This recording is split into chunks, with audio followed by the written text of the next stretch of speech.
Panibagong DIY na naman tayo. Inahati ko lang itong malaking t-shirt na 'to, then tinanggal ko yung mga botones na nandiyan sa gilid, sa gitna. And then itatahi ko lang yung bawat gilid niyan, ayan.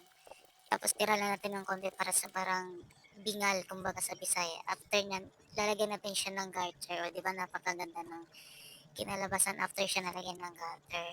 Hiningal ako, ano ba 'yan? After niyan, kinakat ko rin yung bawat braso nitong pantaas kasi nga gagawin natin siyang cap at saka yung dito sa may bandang kwelyo, kinakat ko na rin din siya.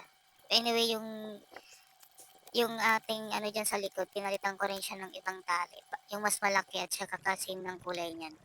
After ko dun, ginawa ko na rin ulit tong pang-braso, kinakat ko siya kasi gagawin natin yung paraffles para sa ating strap.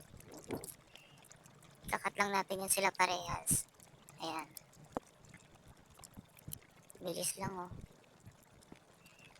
Yan.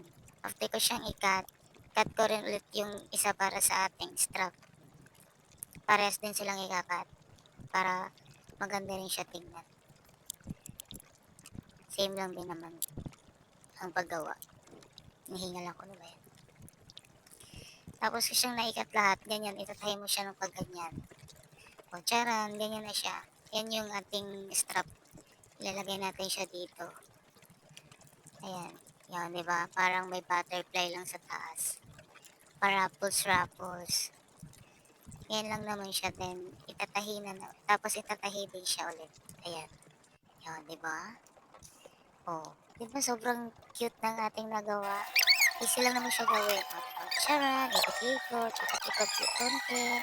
Pasensya na sobra kasi hindi ko lang naisip yan. Okay, habo na yan na yun. Thanks for watching. Bye!